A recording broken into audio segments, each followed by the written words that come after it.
हमारे लिए।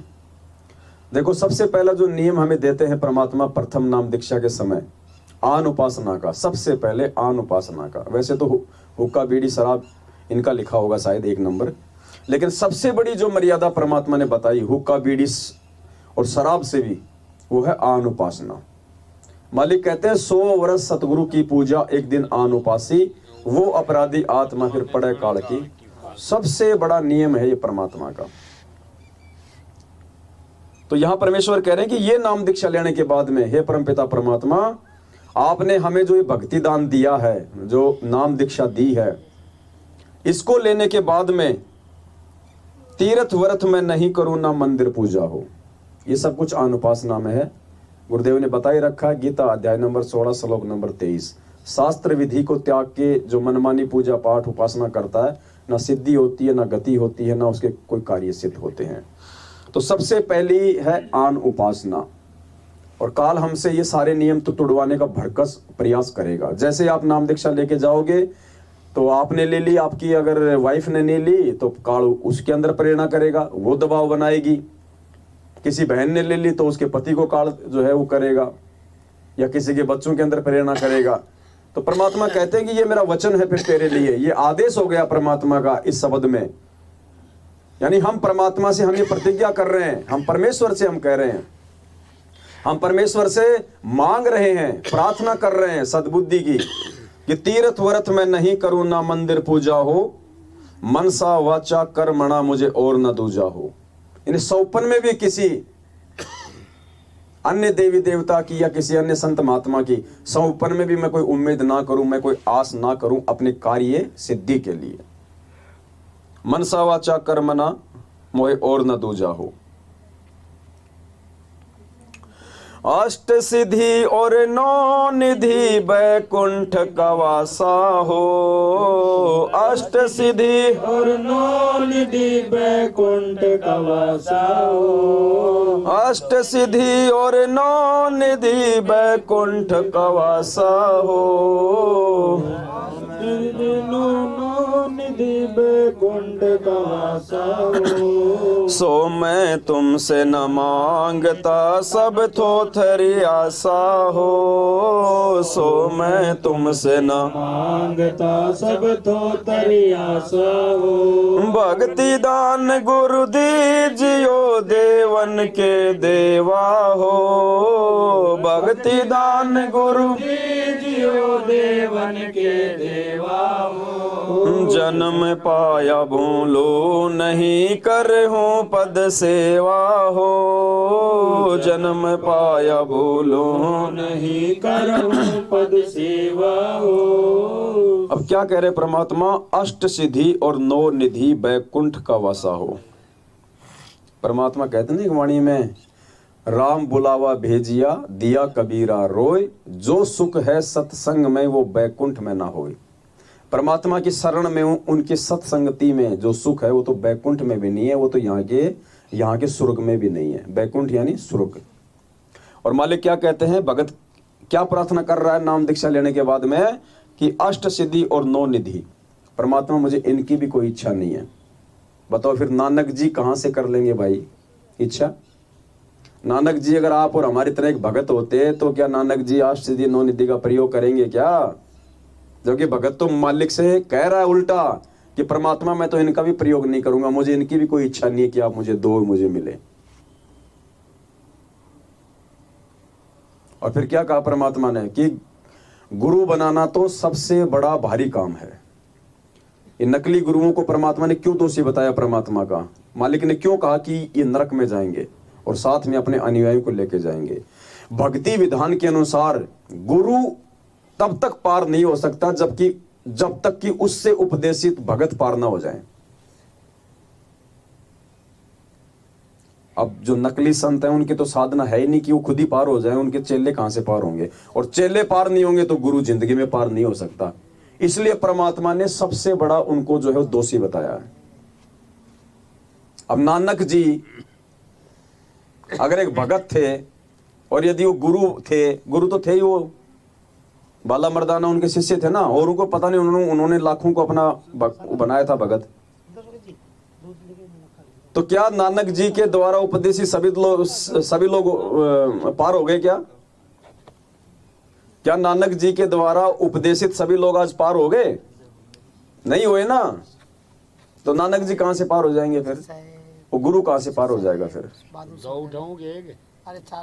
तो नानक जी के रूप में स्वयं कबीर परमात्मा थे और पूर्ण परमात्मा के ऊपर कोई कर्म कोई दोष लागू नहीं होता।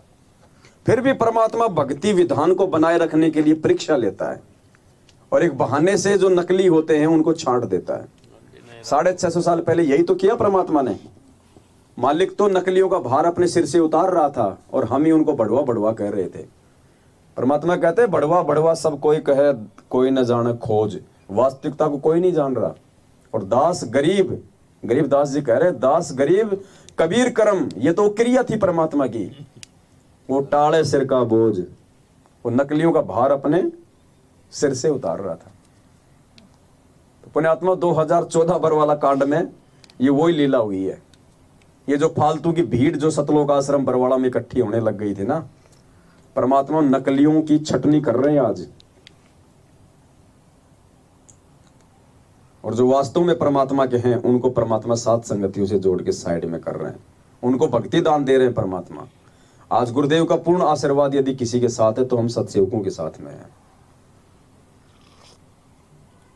आप ज्ञान आधार से तुलना करके अगर देखेंगे कभी मैनेजमेंट और हम में रात दिन का अंतर आएगा, कोयले और हीरे का अंतर, उनके बोलचाल में, उनकी क्रिया में, उनकी भक्ति क्रिया में। अब देख लो, उनका और हमारा इष्ट ही नहीं मिल रहा। इसलिए मालिक ने वाणी बोली है, इष्ट मिले और मन मिले, मिले सकल सब रीत, कहे कबीर ता जाइए रह संतन की। तो जिनका इष्ट वो दाढ़ी मूछ वाली काल्पनिक फोटो है, वो तो सब देखो कहां इकट्ठे हो रहे हैं। और जिन्होंने दाढ़ी मूछ वाली को छोड़ दिया, अपना इष्ट मानना, अपने गुरु को ही अपना इष्ट मान रहे हैं, वो देखो आज कहां बैठे हैं। तो रात दिन का अंतर है। वो एक प्रकार से मुर्दे को पूज रहे हैं, हम जिंदे को पूज रहे हैं।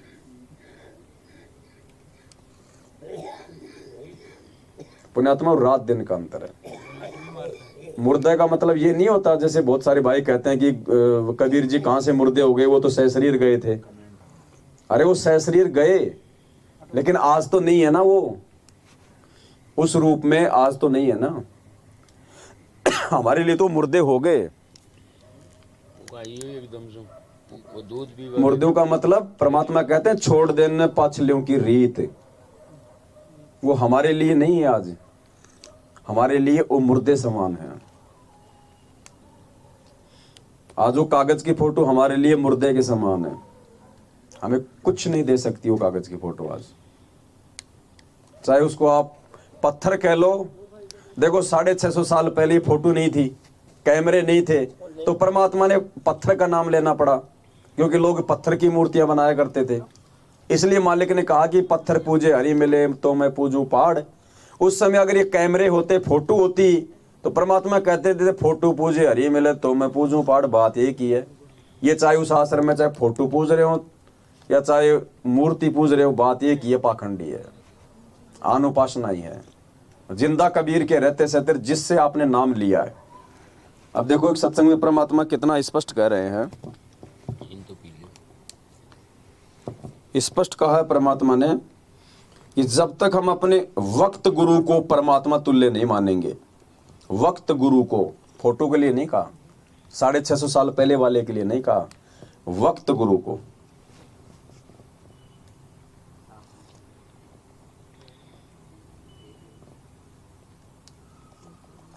प्रेजेंट गुरु को, प्रेजेंट गुरु यानी जो वर्तमान में है, जब तक हम उसको परमात्मा तुल्य नहीं मानेंगे, परमात्मा नहीं मानेंगे, हमारा मोक्ष नहीं हो सकता।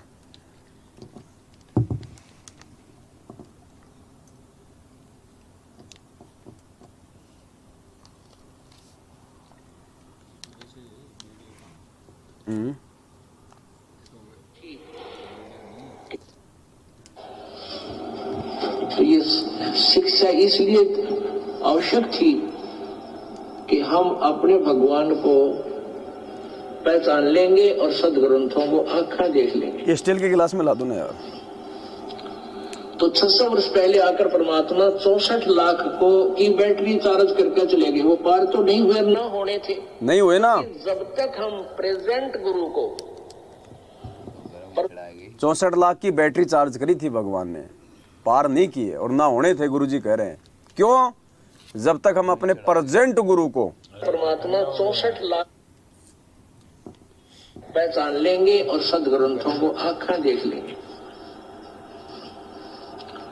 तो 600 वर्ष पहले आकर परमात्मा 64 लाख को की बैटरी चार्ज करके चले गए। वो पार तो नहीं हुए, ना होने थे, क्योंकि जब तक हम प्रेजेंट गुरु को परमात्मा तुल्य मान कर उसके प्रति व्यवहार नहीं करेंगे, हम पार नहीं हो सकते। चाहे कितनी भक्ति कर ले, भक्ति अलग चीज है, वो आपको मिल जाएगी। जब तक प्रेजेंट गुरु को परमात्मा तुल्य मान के उसके साथ व्यवहार नहीं करेंगे, हम पार नहीं हो सकते। तो प्रेजेंट गुरु कौन? संत रामपाल जी भगवान, और उनको परमात्मा तुल्य मान के उनके साथ में व्यवहार आज कौन कर रहा है? हम सत्सेवक। क्योंकि परमात्मा का ही प्रकट दिवस मनाया जाता है, तो हम अपने गुरु जी को परमात्मा तुल्य यदि मानेंगे तो फिर परमात्मा जैसा उनके साथ में व्यवहार करना पड़ेगा। तो गुरु जी का अगर कोई प्रकट दिवस मना रहा है इस पृथ्वी पे, पुण्यात्माओं, पूरे विश्व में कोई ऐसा संत और पंथ नहीं होगा जिसमें उसके गुरु का कोई प्रकट दिवस मनाता होगा। सिर्फ पूरी पृथ्वी पे 21 ब्रह्मांड में केवल ये सात संगति वाले भाई बहन है। अरे मरने के बाद तो दुनिया मनाती है, जाने के बाद तो दुनिया पूजती है। गुरुजी कह रहे हैं जब तक प्रेजेंट गुरु को परमात्मा तुल्य मान के व्यवहार नहीं करेंगे तो कौन कर रहा है व्यवहार? वर्तमान गुरु को भगवान मान के सत्सेवक।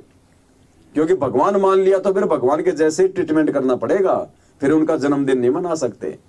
और वो विद्या बहन एक अपने को बता ही रही थी इंटरव्यू में, आश्रम में रहती थी वो। एक बार मैंने, भाई ये बैटरी है नहीं चार्ज इसकी, वो लिया वो ये नहीं है, चार्ज नहीं है वो ये कह रहे भाई पहले से दूध पी लो जब तक चार्ज जाऊंगा जो नहीं हो रहा। वो पकड़ाओ। आई मैं कह रहे लाओ जी, देखो कहीं तो उसको खोलना, उसको पहले वाले को खोलो, कहीं न दे रही उसको खोलो। हाँ खोलो बस। सत साहिब ठीक है। तो मालिक कहते हैं जब तक आप अपने प्रेजेंट गुरु को परमात्मा तुल्य मान के व्यवहार नहीं करोगे, मोक्ष नहीं हो सकता। तो भाई अब देख लो, ये तो आंखों देखी बात है। अब कौन अपने प्रेजेंट गुरु के साथ भगवान जैसा व्यवहार कर रहा? हम कर रहे हैं भाई, क्योंकि हम गुरु जी का प्रकट दिवस मना रहे हैं, भगवान तुल्य व्यवहार कर रहे हैं। अब ये सत्संग तो बाद में आए, हम तो 2019 से प्रकट दिवस मना रहे हैं। तो परमात्मा तो पहले से सद्बुद्धि दे के साथ है अपने।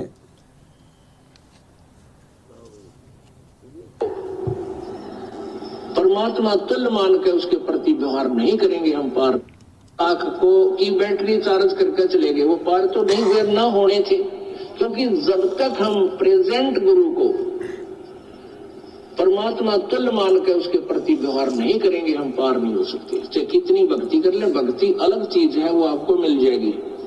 लेकिन पार होने के लिए आपको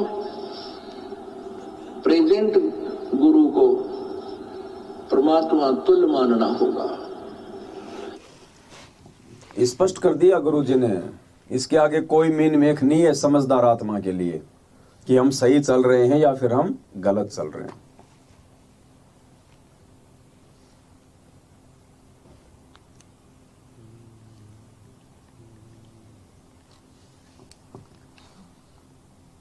बहुत सारे सत्संग हैं, पता नहीं परमात्मा ने। अब देखो एक सत्संग में कितना स्पष्ट कह रहे हैं परमात्मा। अब इससे ज्यादा और क्या कहेंगे भाई? कोई शब्द ही नहीं इससे आगे बोलने के लिए। अब सीना फाड़ के तो दिखाएगा नहीं गुरु जी, वरना फिर ये ज्ञान देने का क्या मतलब रह जाएगा अगर इतना भी हम नहीं समझेंगे तो कि गुरु जी कौन है। तो गुरु जी के सामने आते ही आपको ऐसा महसूस हो जैसे मैं भगवान के सामने जा रहा हूं।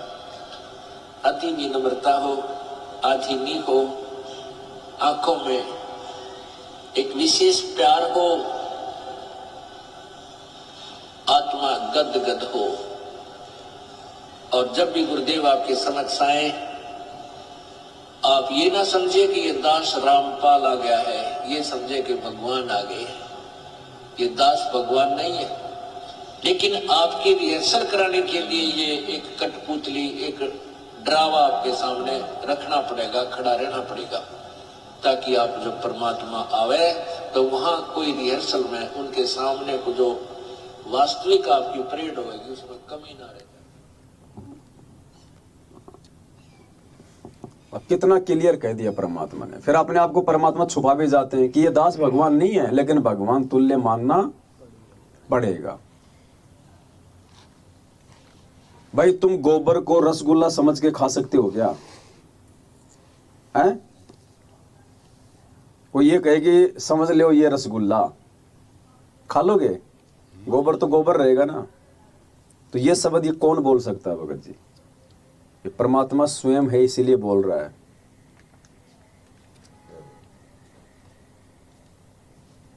अब इससे ज्यादा खुल के नहीं बताएगा परमात्मा कि मैं कबीर, और वो भी कई बार तो बिल्कुल स्पष्ट यूं इशारे कर देते हैं अपनी तरफ परमात्मा, यूं आई एम गॉड। हाँ स्पष्ट कह देते हैं परमात्मा। I am God.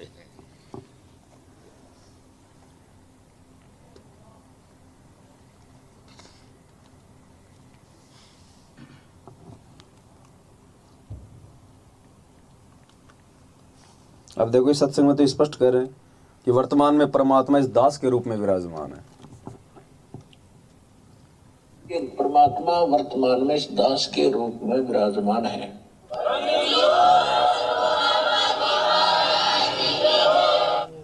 अब और क्या कहेगा भाई?